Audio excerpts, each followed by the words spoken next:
Be me. 24 years old, living in mom's basement, professional disappointment to society. Have degree in philosophy, which is about as useful as a screen door on a submarine. Spend days playing League of Legends, watching anime, eating Hot Pockets like they're a food group. Mom keeps telling me I need to get out there and meet people, like I'm some kind of social Pokemon she's trying to evolve. Decide to go to local coffee shop because mom threatened to charge me rent. Rent. In the basement. The audacity. Throw on my cleanest graphic tee, it's got Pikachu on it, hasn't been washed in 3 days, but it passes the sniff test. Walk into this hipster coffee place that smells like pretension and overpriced beans. There's like 12 types of milk on the menu. When did we domesticate so many animals? Order regular coffee, because I'm not paying $7 for something called a unicorn frappuccino dream blast. Sit down in the corner with my laptop, gonna do some job searching, which is code ishid for browsing memes. That's when she walks in. Purple hair, nose ring, wearing shirt that says the future is female, with a picture of Rosie the Riveter doing a TikTok dance or something. She's got more pins on her jacket than a Pinterest board, each one more aggressively political than the last.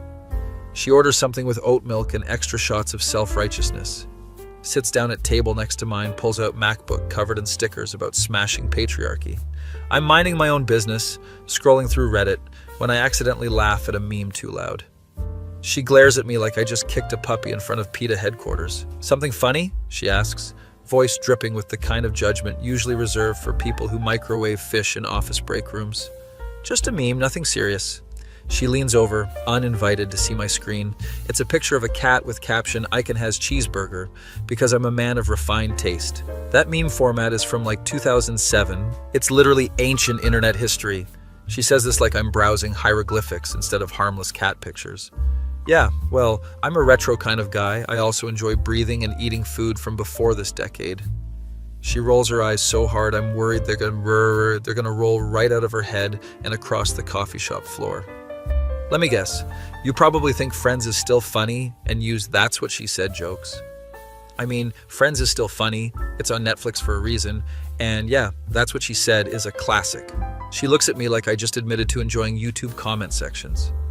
Those jokes are rooted in sexist humor that objectifies women and reduces them to punchlines in male-dominated comedic structures. I blink at her, blink again.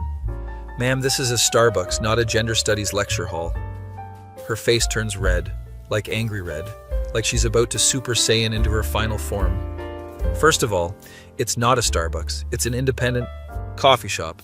And second, everything is political, including your dismissive attitude toward feminist critique. Other people in coffee shop are starting to stare. Barista is watching us like we're about to start the main event at WrestleMania. Listen, I didn't come here to debate.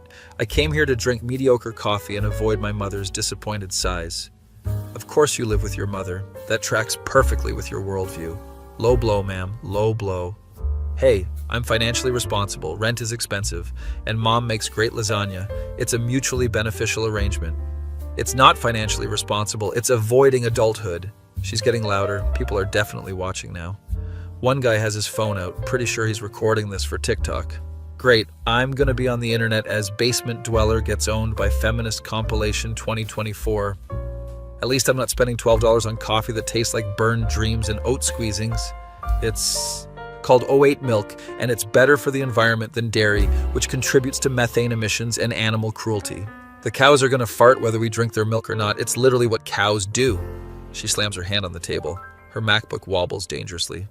This is exactly the problem with men like you. You make jokes about everything instead of engaging with serious issues. And people like you make serious issues out of everything, including 100-year-old cat memes. We're fully yelling now. Barista approaches cautiously like we're two wild animals at the zoo. Hey folks, maybe we could lower the volume a bit. Purple-haired feminist turns to him. Are you tone policing me right now? Is that what's happening? Because that's a classic silencing tactic. Barista backs away slowly, hands up like he's dealing with a bomb.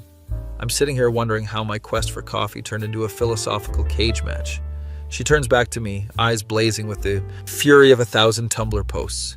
You know what your problem is? You're comfortable. You've never had to struggle. You've never faced discrimination.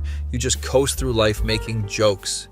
Lady, I have a philosophy degree and live in a basement. My life is a joke. I'm very aware. That's different. That's consequences of your own choices, not systemic oppression. Pretty sure the system that made college cost $100,000 for a piece of paper that qualifies me to work at GameStop is pretty oppressive. She opens her mouth to respond, then closes it, then opens it again like a confused fish. That's economic inequality, which is also important, but we're talking about gender issues. We were talking about cat memes 3 minutes ago. I don't know how we got here. She takes a deep breath, trying to calm herself. Okay, let's start over. Clearly we got off on the wrong foot. She extends her hand for a handshake like we're diplomats negotiating a peace treaty. I'm Riley, women's studies major, activist and full-time dismantler of patriarchal structures. I shake her hand because Mom raised me to have some manners. I'm Jake, basement dweller, meme enthusiast, and apparently enemy of progress. She almost smiles. It's like watching a rare wildlife event. Look, I know I come on strong, but these issues matter to me. Representation matters, language matters, all of it matters. I get that, I do, but maybe starting conversations by attacking people's meme choices isn't the best strategy. She sits back down. I notice her coffee is probably cold by now from all the yelling. You're right, that wasn't productive. I just get so frustrated when I see people being dismissive. And I get frustrated when people assume I'm dismissive just because I make jokes. Humor is how some of us cope with existential dread. We sit in awkward silence for a moment. The coffee shop has returned to normal noise levels, disappointed that the show is over. So, philosophy degree, huh? What's your thesis on the meaning of life? She asks, genuinely curious now. That there isn't one, and we're all just making it up as we go, which is why I might as well do it from a basement with good Wi-Fi. She actually laughs at this. It's not a full laugh, more like a snort-chuckle hybrid, but it counts. That's pretty nihilistic. Ever read Sartre? Yeah, existentialism is just nihilism with extra steps and worse vibes. She's fully smiling now. This is weird. 5 minutes ago, she looked ready to throw her laptop at my head. Okay, that's actually funny. I'll give you that. See? I can be funny without being problematic. It's my superpower. She rolls her eyes, but she's still smiling. Don't push it, basement boy. We end up talking for like an hour about philosophy, politics, why Ross and Rachel were toxic. The usual stuff. Turns out when she's not in activist mode, she's actually pretty cool. She tells me about her major, how she wants to work in nonprofits, make actual change in the world.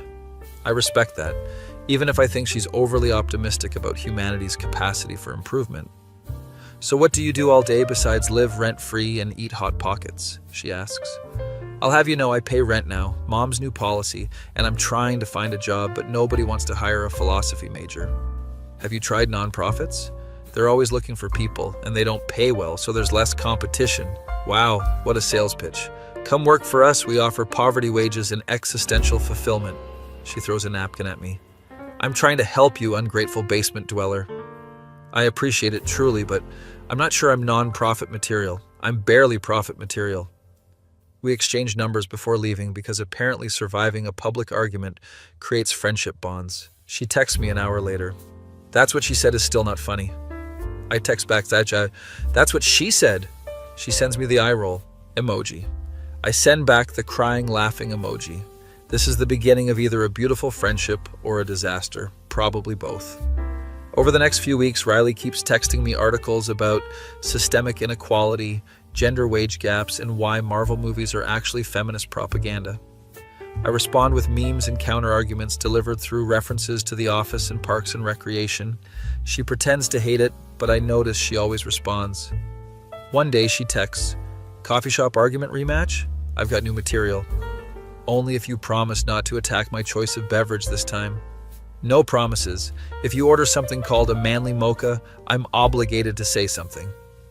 I show up at the coffee shop. She's already there with her laptop and activist pins, but this time she's smiling when she sees me. I sit down with my regular coffee. She's got some complicated drink that probably costs more than my hourly wage would be if I had a job. Okay, let's talk about why your generation ruined dating with apps, she starts. My generation? You're like 2 years older than me, max. We're the same generation. Emotionally, I'm 40. I've been aged by the discourse. We argue about dating apps, cancel culture, whether pineapple belongs on pizza. It doesn't. Fight me. And if Die Hard is a Christmas movie, it is. People in the coffee shop are staring again, but this time we're laughing more than yelling. Barista brings us free pastries. I think he's just happy we're not causing a scene. You know, for a basement dweller, you're surprisingly well-informed, Riley says. And for an activist, you're surprisingly tolerant of my terrible opinions. She throws a piece of croissant at me. They're not all terrible, like 60% terrible, which is actually impressive given your starting position. I'm growing as a person. Mom would be so proud if she knew I was socializing. Does she know you're socializing with a feminist who thinks your memes are garbage? She knows I'm talking to a girl. She's already planning the wedding. She doesn't need details. Riley chokes on her coffee, laughing. Oh my God, mothers are the same everywhere. Mine keeps asking when I'm going to settle down like I'm some kind of wild horse. We bond over overbearing mothers, student loan debt, and the crushing weight of trying to find purpose in late-stage capitalism. It's the most fun I've had in months that didn't involve a gaming headset. As we're leaving, she stops me. Hey, so there's this protest downtown next week about housing affordability. You should come. A protest? Me? I don't really do crowds or activism or leaving the basement voluntarily. It's about making rent affordable, literally your issue. You could hold a sign that says, "Let me afford to move out." That's actually not a bad sign idea. So you'll come? I'm about to say no, make an excuse about being busy or allergic to social justice or something. But she's looking at me with these hopeful eyes like I'm a stray dog she's trying to adopt. Fine, but only because you promised there would be free snacks at these things. I never promised that. Well, there should be. How else do you attract people to activism? Everyone knows protesters work better on a full stomach. She's laughing again, shaking her head. You're ridiculous. And you're aggressively principled. We balance each other out like a weird buddy cop movie. We part ways. I go home to my basement. Mom asks how my day was. I made a friend who thinks I'm a problematic representation of modern masculinity. That's nice, dear. Is she single? Mom? Spend the rest of the week dreading the protest, but also kind of looking forward to it. Riley texts me daily updates about the protest plans, way more organized than I expected. There's a group chat with like 40 people discussing sign ideas and chant coordination. I'm in way over my head. Day of the protest arrives. I put on clean clothes. Mom takes a picture like I'm going to prom. My boy, participating in democracy. Mom, it's a housing protest, not a presidential inauguration. Still counts. I meet Riley downtown. She's wearing a shirt that says houses are human rights, not investment portfolios. She hands me a sign that says even basement dwellers deserve affordable housing. Did you make this specifically for me? Maybe. I thought it was funny. It is funny. I'll give her that. The protest is bigger than I expected. Couple hundred people, everyone chanting about rent control and corporate landlords.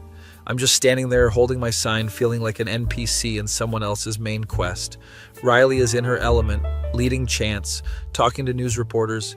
She's like a protest Beyonce. Some guy with a megaphone starts yelling about seizing the means of housing production, and I'm pretty sure that's not how real estate works, but everyone's cheering. I'm trying to blend in, just holding my sign, when this older guy approaches me. He's wearing a suit, looks like he owns several investment properties and doesn't feel great about it. You really live in a basement? He asks, pointing at my sign. Yep, Mom's basement. Got the whole setup down there, mini fridge, gaming PC, crushing sense of underachievement. He laughs, not like making fun of me laughing, genuine laughing. My son's the same age as you, also lives with us. I keep telling my wife it's normal now. It is normal. Rent is insane. Nobody our age can afford anything unless they're selling crypto or have rich parents. We end up having a whole conversation about housing economics while the protest continues around us. Turns out he's a city council member who actually agrees with the protest, came to show support. You should speak at the next city council meeting. Personal stories matter. Sir, I appreciate the vote of confidence, but I have severe public speaking anxiety and a face made for radio.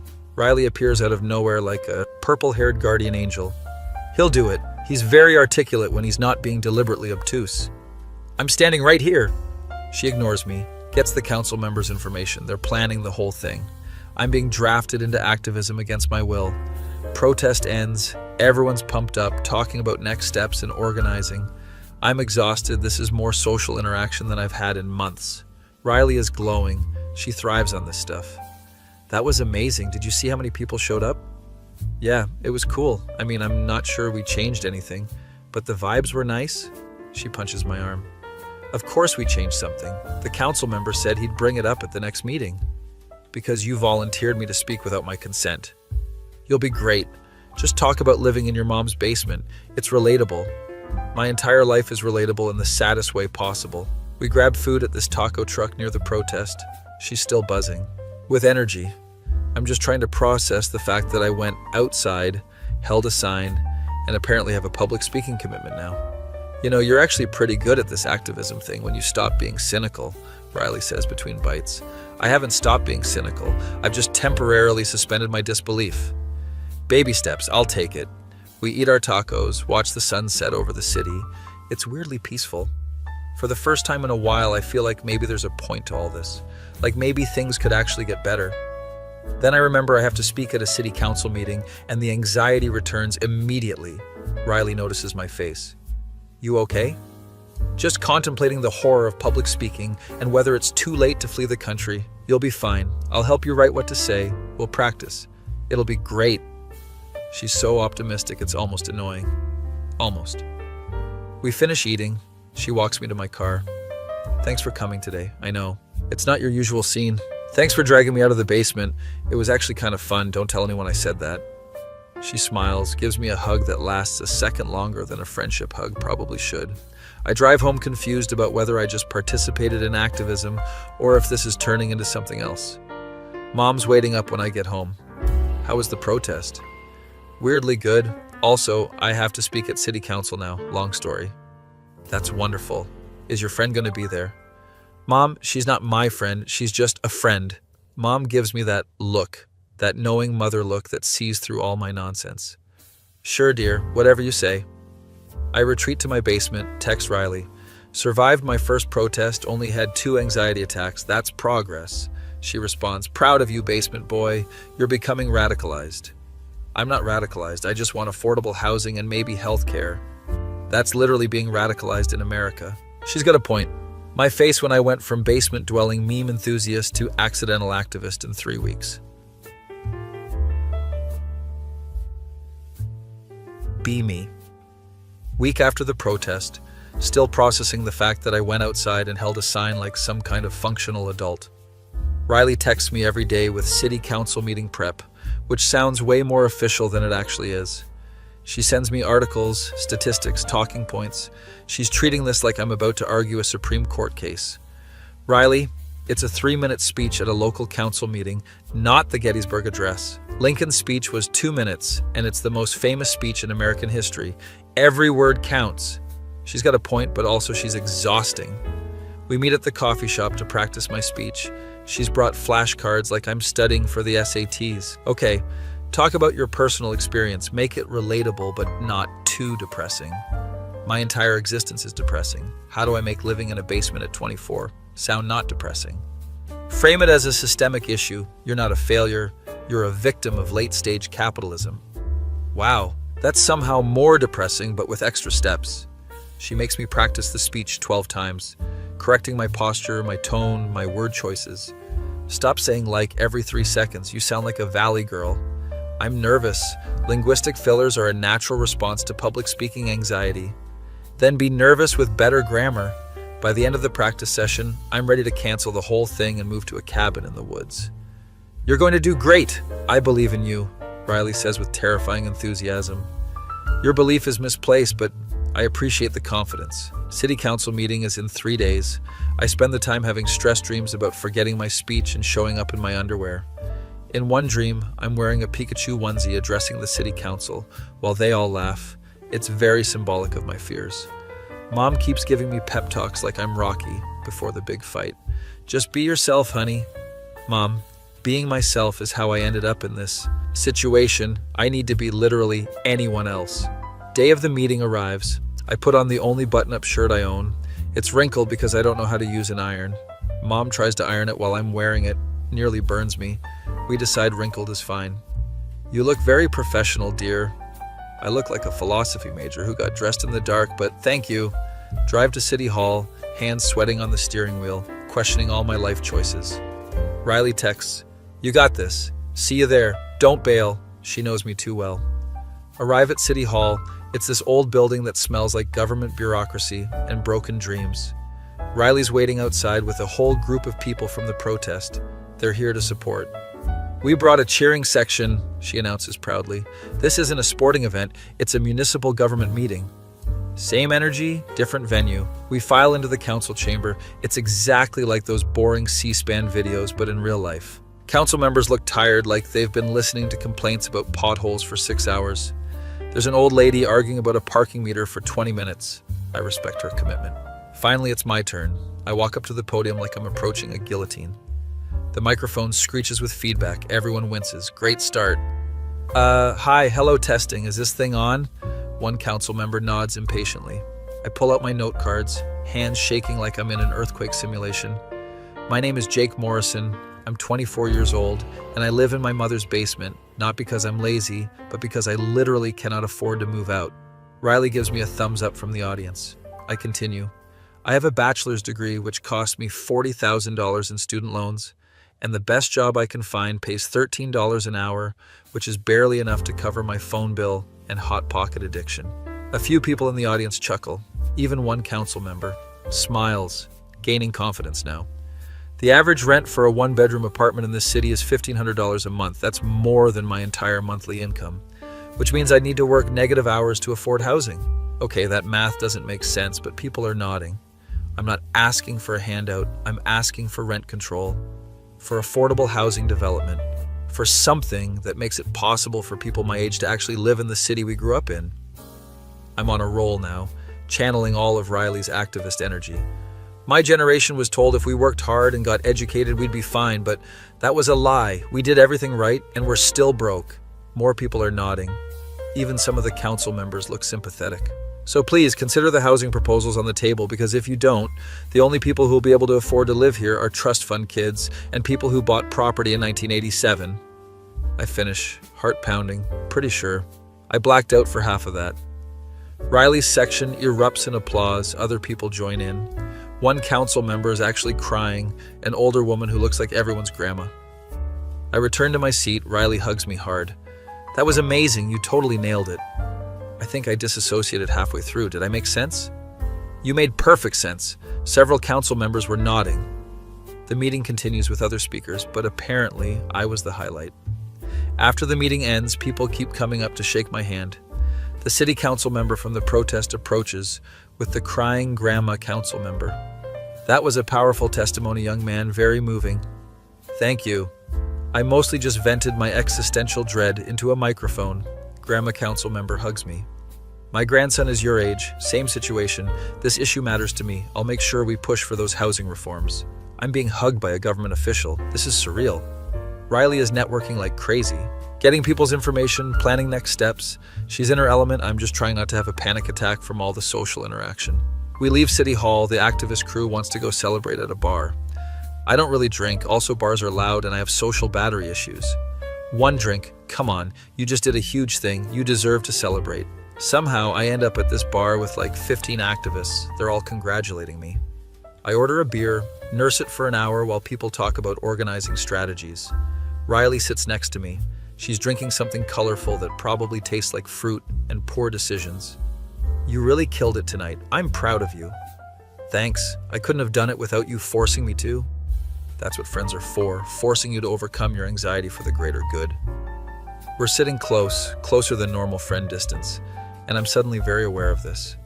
So what's next? More protests? More public speaking torture? Actually, I was thinking we could do something non-activist related, like normal people. Define normal, because our baseline is already pretty weird. She laughs, touches my arm, definitely touching my arm. Want to see a movie this weekend? They're doing a Studio Ghibli marathon at the Indie Theater. You like Studio Ghibli? I thought you'd consider anime problematic or something. Not all anime is problematic.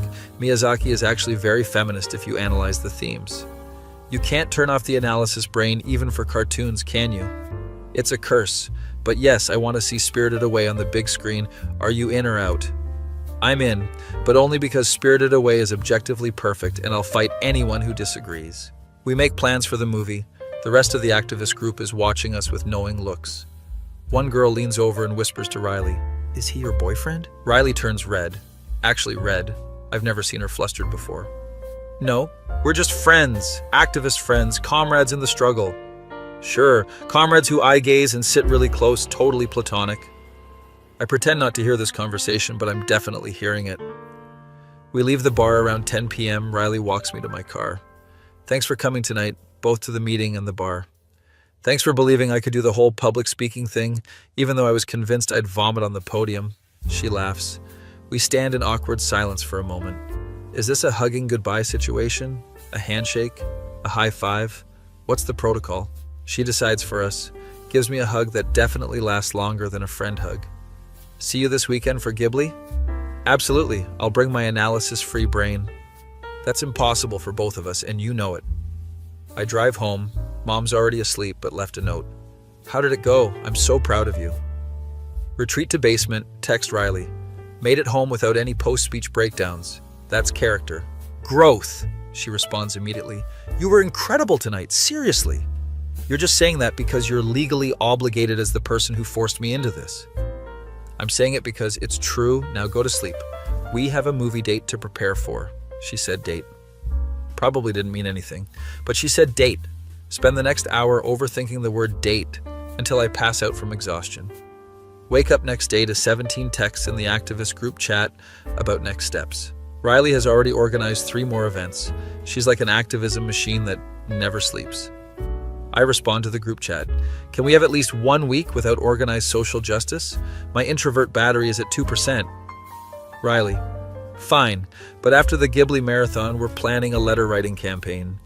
You're going to give me an anxiety disorder. You already have an anxiety disorder. I'm just giving you purpose. Can't argue with that logic. Spend the next few days in normal basement routine. Gaming, memes, existential dread. But now I'm also randomly thinking about Riley, which is new and confusing. Like I'll be playing League and suddenly remember how she looked when she was leading protest chants.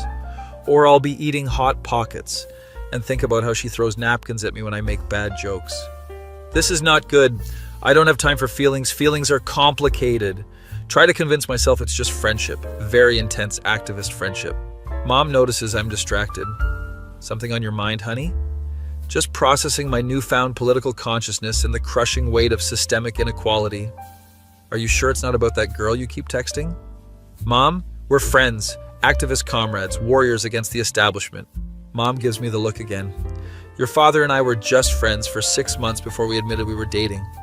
That's different. You guys lived in a functional economy with affordable housing. Don't change the subject. Do you like her? I open my mouth to deny it, but nothing comes out. Do I like her? She's opinionated, exhausting, forces me to do things outside my comfort zone. She's also smart, passionate, funny when she's not being aggressively political. And she looks at me like I'm more than just a basement-dwelling disappointment. I don't know, Mom. Maybe it's complicated. It's only complicated if you make it complicated. Just be honest with her. I can't be honest. What if she doesn't feel the same way? What if I ruin the friendship? What if she thinks I'm only being an activist to get with her? Those are a lot of what ifs, dear. Maybe just enjoy the movie and see what happens. Mom's wisdom is annoyingly reasonable. Weekend arrives. I change outfits 4 times before settling on jeans and a graphic tee that's not anime related. Mom approves my outfit choice. Very nice. You look like a young man who's going on a date. It's not a date. We're seeing a movie, platonically. Sure, honey. Have fun. On your not date. Arrive at the indie theater early, because punctuality is one of my few functioning adult skills. Riley shows up 5 minutes later wearing a Totoro hoodie. She looks adorable. Nice hoodie. I thought you said anime was problematic? I said some anime is problematic. Miyazaki is exempt from criticism. Those are the rules. We get tickets. She insists on paying for popcorn. I'm buying because you did the scary public speaking thing. Consider it emotional labor compensation. I didn't know emotional labor came with snack benefits. I should have traumatized myself sooner. Theater is mostly empty. Just us and a few other Ghibli fans. We sit in the back row like teenagers, popcorn between us. Movie starts. I've seen Spirited Away probably 15 times, but it's different on a big screen. Halfway through the movie, Riley's hand is suspiciously close to mine in the popcorn bucket. This is it. This is the moment. Do I make a move? Do I pretend not to notice? What do I do? I panic and grab a huge handful of popcorn, effectively destroying the moment. Smooth, Jake. Real smooth. Riley looks at me weird but doesn't say anything. Movie continues. I'm barely watching. Too busy overthinking hand placement. By the time No Face is having his dramatic moment, I've decided I'm an idiot who can't read social signals. Movie ends, lights come up, we sit there for a moment. That was beautiful. Miyazaki is a genius. The environmental themes, the coming-of-age metaphors, everything. You can't even watch a kids' movie without analyzing it, can you? It's not a kids' movie. It's a masterpiece with universal themes about identity and capitalism. We're walking out of the theater, still debating the deeper meaning of Studio Ghibli films. Want to get food? There's a ramen place nearby that's actually good, Riley suggests. Is this ramen place going to cost me a month's rent? It's reasonable, and they have vegetarian options before you ask. We end up at this tiny ramen shop run by this old Japanese couple who clearly ship us immediately. The grandma owner gives us a booth in the corner, winks at Riley. Your boyfriend very handsome. Riley turns red again. He's not my boyfriend, we're just friends. Grandma nods knowingly, like she's heard that before. We order ramen, I get the spicy miso, Riley gets something with tofu and vegetables. So, real talk, what are we doing here? Riley asks suddenly. Eating ramen? Was that a trick question? No, I mean US. What are we doing? Because everyone thinks we're dating, and I don't know if we're just ignoring that or... She trails off, looking nervous, which is weird because Riley is never nervous. I mean, I like hanging out with you. You make me want to be a slightly better person, which is rare. That's sweet, but also not an answer to my question. Okay, fine, I like you. Like you. But I didn't say anything because you're way out of my league, and also I live in a basement. The words come. Out in a rush, I immediately want to take them back. Riley is staring at me. I'm waiting for her to laugh or let me down easy. Instead, she smiles. Big, genuine smile. You're an idiot. I've been flirting with you for weeks. That was flirting? I thought you were just being aggressively nice while trying to radicalize me. I can do both. I'm a multitasker. We're both laughing now, the tension breaking. So, are we like dating now? Is that what's happening? I don't know. Do you want to be dating? Because I'm not doing the ambiguous thing. I need clear communication. Very feminist of you to require clear consent for relationship status. Don't mock my values. I'm not mocking. I'm saying yes, I want to date you, clearly and unambiguously. She reaches across the table, grabs my hand. Good, because I was running out of excuses to see you without admitting I have feelings. Ramen grandma brings our food, sees us holding hands, gives us extra gyoza. For the couple, she announces, loudly. We don't correct her this time. Spend the rest of dinner talking about everything. Our childhoods, our fears, our completely different worldviews. You know we're going to argue about everything, right? I point out. That's half the fun. I don't want someone who just agrees with me. That's boring. I'm going to make so many inappropriate jokes and you're going to hate them. And I'm going to make you attend protests and read feminist theory and you're going to complain. This sounds like a terrible relationship dynamic. It sounds perfect. We leave the ramen place, walk around downtown even though it's cold. Riley grabs my hand. It's not awkward, it actually feels normal. So, do I have to tell the activist group chat or are they going to figure it out? They already know. I got 17 texts during the movie asking if we were dating yet. Your friends are nosy. They're our friends now. You're part of the group. That's the price of activism. We end up at the park, where the protest was, sitting on a bench. Never thought I'd end up here, dating a feminist activist who makes me go to city council meetings. Never thought I'd end up dating a basement-dwelling philosophy major who makes me laugh at terrible jokes. We're like a romantic comedy, but with more economic anxiety and political discourse. The best kind of romantic comedy. She kisses me. It's soft and sweet and totally unexpected. I kiss back because I'm not a complete idiot. When we pull apart, she's smiling. Was that okay, consent-wise? Very consensual. A+ on the communication. We sit there for a while just talking and existing. For the first time in years, I feel like maybe I'm exactly where I'm supposed to be. Even if that place is still technically a basement for now. Drive Riley home. She lives in an apartment with 3 roommates who immediately peek through the window when I drop her off. Your roommates are spying on us. Let them. They've been invested in this since the coffee shop argument. Everyone's been shipping us this whole time and we were oblivious? Speak for yourself. I knew exactly what I was doing. She kisses me again before going inside, waves from the door. Drive home in a daze, can't stop smiling like an idiot.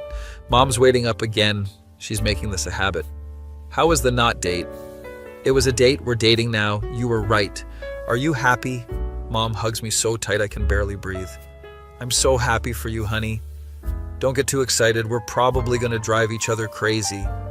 That's how you know it's real love. Retreat to basement, can't sleep, too many emotions. Text Riley. Still can't believe you've been flirting with me this whole time and I had no idea. You're adorably oblivious. It's part of your charm. I have charm? Since when? Since you made me laugh during our argument about cat memes. We text until 3 a.m. about nothing and everything. Finally fall asleep with my phone in my hand like a teenager.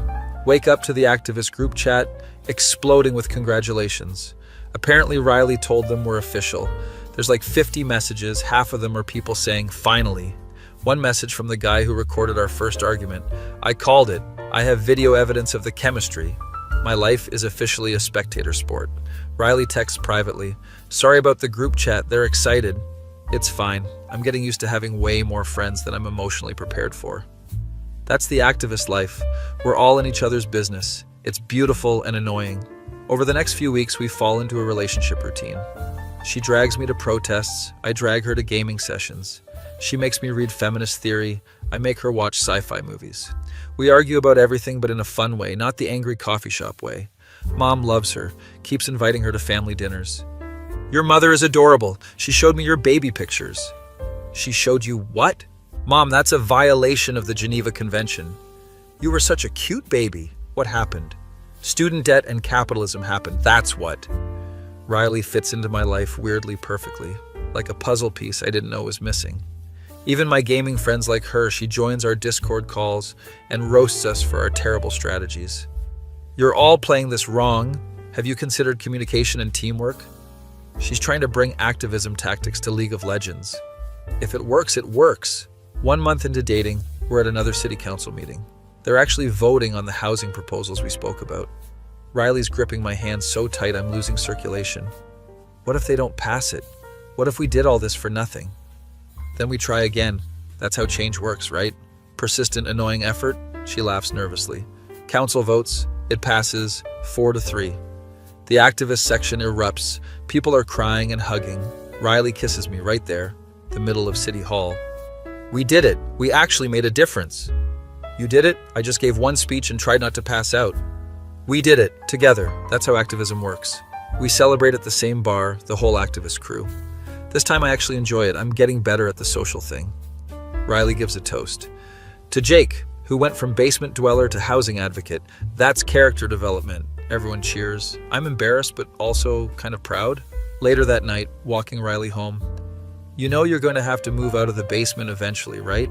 Now that housing is becoming more affordable? Maybe. Or maybe I'll just stay there forever and become a legend. The legend of basement Jake has a nice ring to it. Plus, Mom would be sad if I left. She's gotten used to having me around. Your mom told me she's ready for you to move out. She wants to turn your room into a craft space. Betrayed by my own mother. We reach her apartment. Her roommates are definitely watching from the window again. Want to come up? My roommates want to meet the mysterious boyfriend who destroyed a feminist with facts and logic, except the opposite. I destroyed you with emotions and cat memes. Get it right. Meet her roommates. They're all activists and artists and cool people I'm intimidated by. They grill me like I'm interviewing for a job. What are your intentions with Riley? To date her and occasionally win arguments even though she's usually right? Good answer. They warm up to me after I help them fix their Wi-Fi router. He's useful. We should keep him. I'm not a stray cat. You kind of are though, Riley says. Can't argue with that. Leave Riley's place around midnight. She walks me to my car. Thanks for being patient with my friends. They're protective. They're great. Terrifying, but great. That's the vibe we're going for. Kiss her goodnight. Drive home thinking about how my life completely changed in 2 months. From isolated basement dweller to activist boyfriend with an actual social life. It's weird, uncomfortable, but also kind of amazing. Mom's asleep but left another note. Proud of you always, even when you lived in the basement. Lived? Past tense. She's already planning my exit. Lay in bed thinking about the future. Maybe I will move out eventually, get an apartment, be a real adult. Maybe Riley and I will keep doing activism stuff, make more changes. Maybe I'll find a job that actually uses my philosophy degree. Or maybe I won't. Either way, for the first time in a long time, the future doesn't seem terrible. Text Riley one last time. Thanks for arguing with me about cat memes that day. Thanks for being willing to learn and grow. I'm still gonna make inappropriate jokes. And I'm still gonna call you out on them. Perfect. Fall asleep smiling, phone still in hand. My face when I started dating the feminist who tried to destroy me in a coffee shop argument, and now we're making actual social change together. Be me. 3 months into dating Riley, life is weirdly good, which makes me suspicious because I'm used to disappointment. Still living in basement, but now it's ironically endearing instead of just sad. Riley's made it her personal mission to optimize my living space, which is code for stop living like a goblin. She brings over plants that I immediately forget to water. Jake, the succulent is dying. You literally just have to look at it occasionally. I looked at it last week. That should count for something. That's not how photosynthesis works. We argue about plant care like it's a presidential debate. Mom loves having Riley over, keeps dropping hints about grandchildren. Mom, we've been dating for 3 months. Slow your roll. I'm just saying, Riley would make beautiful babies. Mom, please stop visualizing hypothetical grandchildren. It's weird. Riley thinks it's hilarious, encourages Mom's chaos. I think we should get married in the spring, lots of natural lighting. For photos, she says with a straight face. Mom's eyes light up like a Christmas tree. She's joking, Mom. She's doing a bit. Am I, though? Riley winks. I'm being tag-teamed by the women in my life. The activist group has fully absorbed me into their collective. I'm now on 3 committees, 2 organizing boards, and 1 emergency response team for protests. How did I go from playing League in my underwear to having civic responsibilities? Character growth, baby. You love to see it, Riley says. We're planning another protest, this time about public transportation funding. Can't we protest something I actually care about, like bringing back good Cartoon Network shows? Public transit is important. It's about accessibility and environmental justice. But also Adventure Time was peak television and should never have ended. She throws a pillow at me. We're at her apartment planning the protest. Her roommates are helping. One of them, Jade, keeps making comments about how domestic we are. You guys are like an old married couple. It's adorable and disgusting. We've been together for 3 months. That's not old married couple territory. You literally just debated the correct way to fold towels for 10 minutes. She has a point. We did do that. There's a right way and a wrong way, and Riley's way is objectively wrong. My way is efficient. Your way is chaos. Jade and the other roommates are watching us like we're a sitcom. This is better than Netflix, one of them says. Protest day arrives. It's cold, like hypothermia cold. Why do we keep protesting in winter? I'm wearing like 4 layers. Riley's wearing her activist outfit, which is somehow both practical and fashionable. How are you not freezing? The fire of justice keeps me warm. That's not how thermodynamics works. This protest is bigger than the housing one. Probably 200 people. There's news cameras, reporters, the whole production. Riley's being interviewed. She's in full activist mode, citing statistics and policy proposals. I'm just holding a sign that says, I just want the bus to show up on time, because I'm a simple man with simple dreams. Reporter approaches me after Riley's interview. Can I get your thoughts on the transit funding issue? Oh no, I'm not prepared. I didn't study. Yeah, public transportation is important because not everyone can afford a car, and also climate change is real despite what my uncle posts on Facebook. Nailed it. Very articulate. Definitely not rambling. Reporter looks amused but writes it down anyway. Protest continues. People are chanting. I'm chanting along even though I still feel weird about group chanting. It's like a cult, but for good causes. Riley grabs my hand mid-chant, squeezes it. Even in the middle of activism chaos, she makes me feel like I'm the only person there. That's probably love or something, which is terrifying. After the protest, we're at a diner with the crew. Everyone's pumped up. Jade is showing us the social media response. Apparently, we're trending locally. Look, there's a video of you two holding hands at the protest. The caption is relationship goals. I watched the video. We look happy, genuinely happy. When did that happen? When did I become a person who looks happy? You okay? Riley asks, noticing my face. Yeah, just processing the fact that I'm apparently capable of positive emotions. Character development strikes again.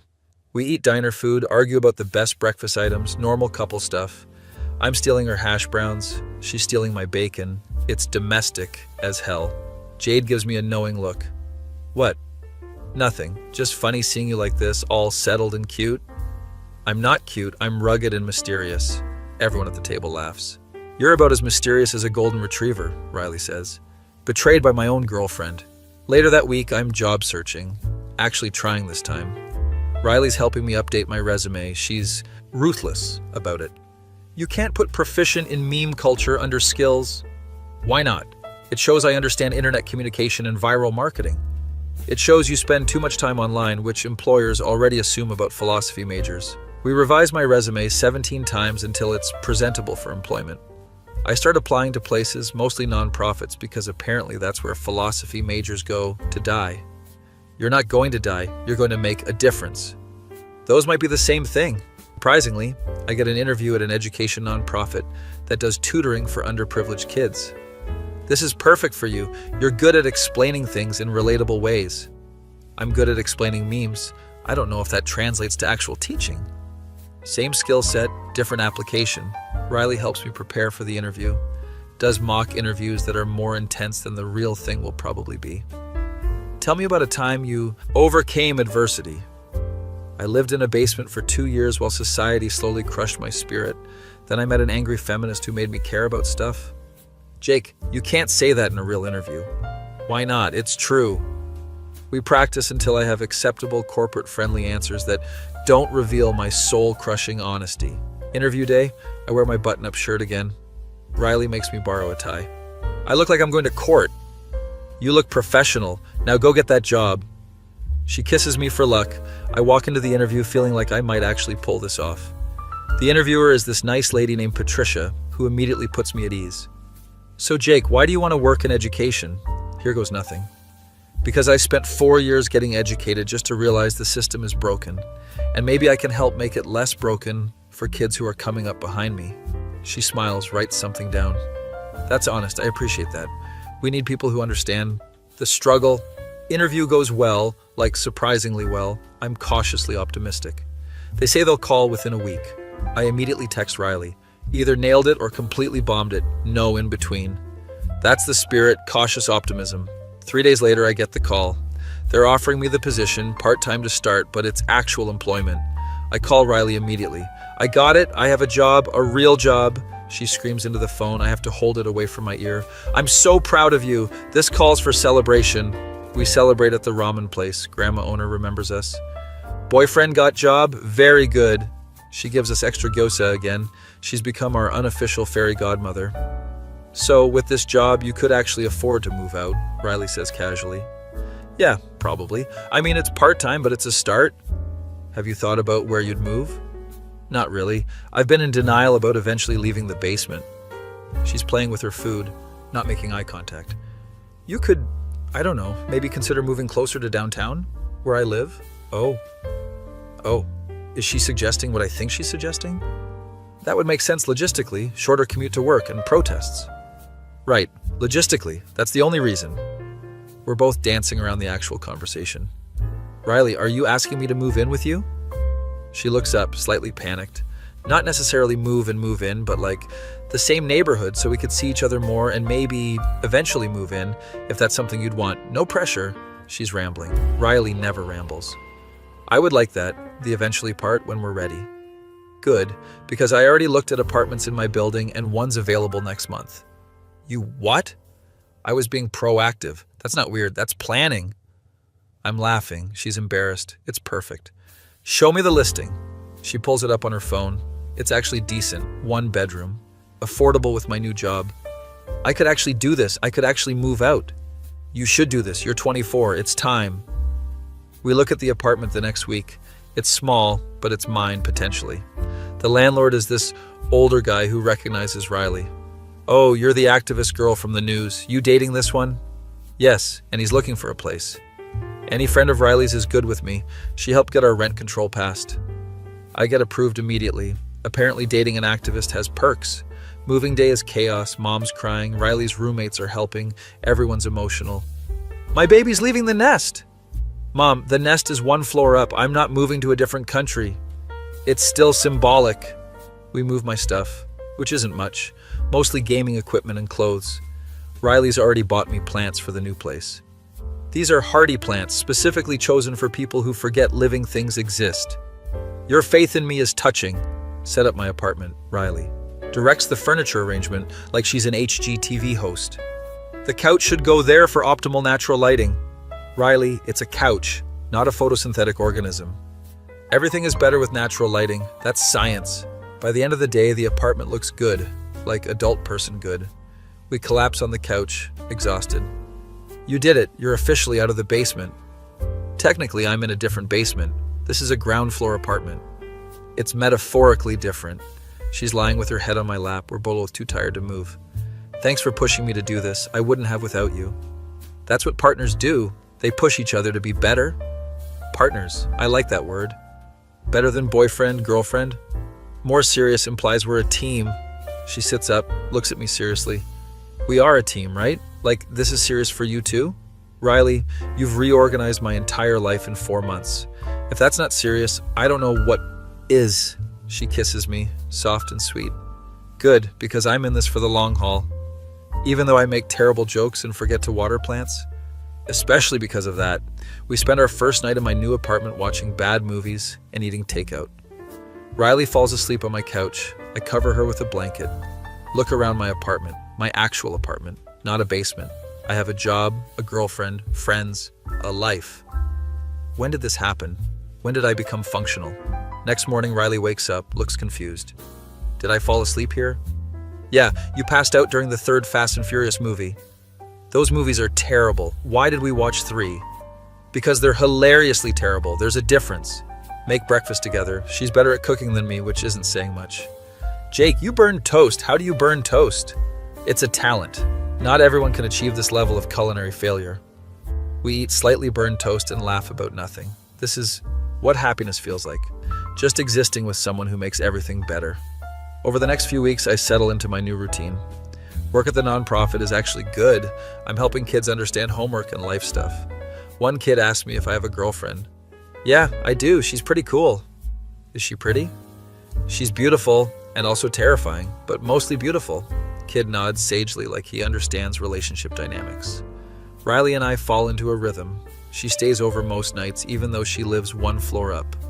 Why are we paying for 2 apartments if you're always here?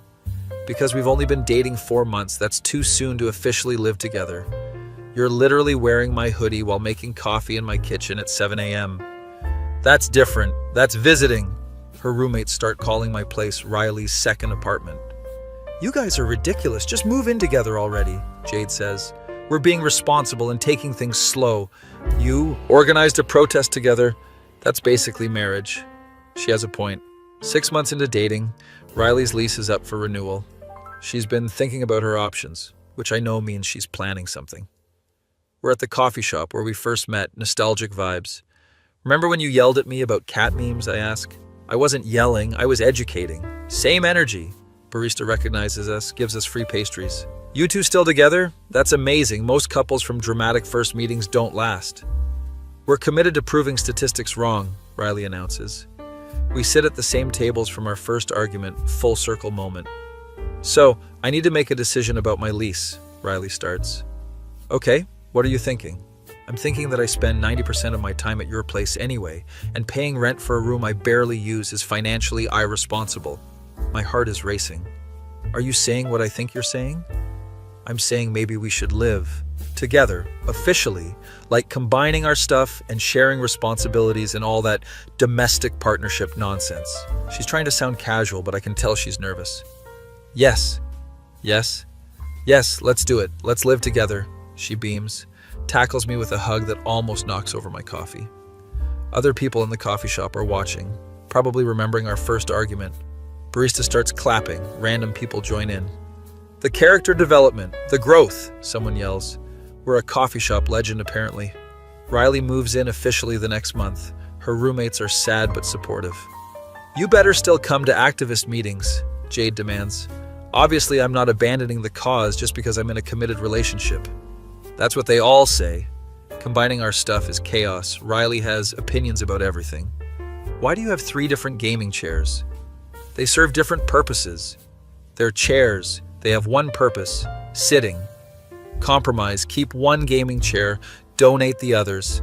She puts up her feminist art, I put up my movie posters. The apartment becomes this weird blend of both of us. Mom visits, cries when she sees us living together. My baby's all grown up. Mom, you literally cried when I moved out of the basement. You can't cry every time I have life developments. I can and I will. Riley loves my mom. They gang up on me constantly. Jake never does dishes, Riley complains. He was the same way at home. I'm right here. I can hear you both. Living with Riley is everything I expected and nothing I expected.